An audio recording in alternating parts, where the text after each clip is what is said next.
হাসপাতালে চিকিৎসাধীন BNP chairperson Begum Khaleda জিয়ার শারীরিক অবস্থা সংকটময় তবে স্থিতিশীল। সেই খবরাখবর রাখছেন আমাদের সহকর্মী ফেরদৌস রহমান। তিনি রয়েছেন এভারকেয়ার হাসপাতালের সামনে। সবশেষ খবর জানতে সরাসরি যুক্ত হচ্ছি তার সঙ্গে। ফেরদৌস, এই মুহূর্তে সবশেষ অবস্থা আমাদের জানান।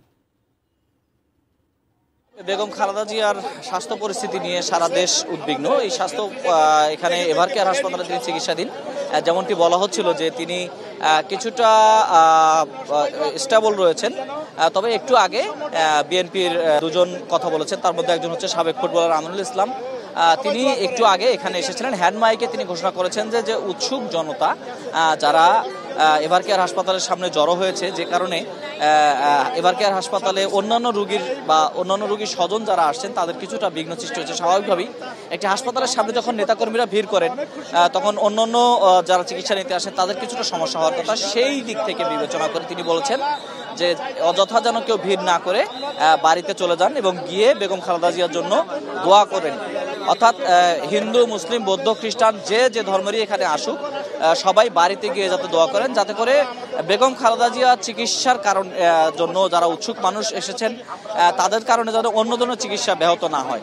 আরেকটি বিষয় তিনি বলেছেন যে সেটি হচ্ছে যে বেগম খালেদা জিয়ার অবস্থা এখন আগের চেয়ে কিছুটা ভালো। এটা একটা স্বস্তির কথা, কেননা আপনি জানেন যে বেগম খালেদা জিয়া আপসীন নেত্রী এবং তিনি কিন্তু রাজনৈতিকভাবে এমন একটা অবস্থানে চলে গেছেন যে কোনো রাজনৈতিক গণ্ডিতেই আসলে তিনি নাই। তিনি বলা যায় যে বাংলাদেশের রাজনীতির একটা আইকন হয়ে গেছেন, যে কারণে বেগম খালেদা জিয়া সুস্থতা সবাই কামনা করছেন। এবং এমন একটি সময়, যে সময়ে একটি ফ্যাসিস্ট সরকারের পতন হওয়ার পরে আসলে মানুষ একটা নির্বাচনের দিকে উন্মুখ হয়ে আছে। সবাই প্রত্যাশা করছেন, বিএনপির পক্ষ থেকেও প্রত্যাশা করা হচ্ছে যে অন্ততপক্ষে বেগম খালেদা জিয়া এই যে গণজোয়ার, এই যে গণতন্ত্রের বিজয়, সেটি তিনি দেখে যাবেন এবং সবাই আশা করছে এবং বিশ্বাস রাখছে এটাতেই। আমরাও সেই বিশ্বাসটা দেখতে চাই। তবে বেগম খালেদা জিয়াকে দেশের বাইরে নেওয়ার যে অবস্থা সেটি আসলে নেই, যেটি ব্যারিস্টার নাসিরউদ্দিন অসীম, যিনি আমাদেরকে একটু আগে কথা বলেছেন, তিনি বলেছেন তবে যদি তার শারীরিক পরিস্থিতি কিছুটা উন্নতি হয় তাহলে অবশ্যই দ্রুত সময়ে তাকে দেশের বাইরে নেওয়া হবে এবং সে সম্পর্কে যত প্রস্তুতি সেগুলো নেওয়া আছে।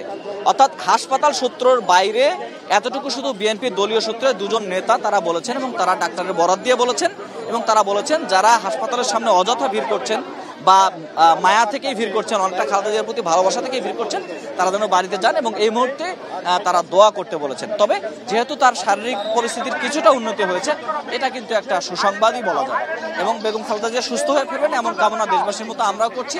আমরা নিশ্চয়ই পরবর্তীতে আপনাকে ভালো সংবাদই দিতে পারবো এমনটাই আশা করছি। আপাতত আমরা অপেক্ষা করছি হাসপাতালের বাইরে।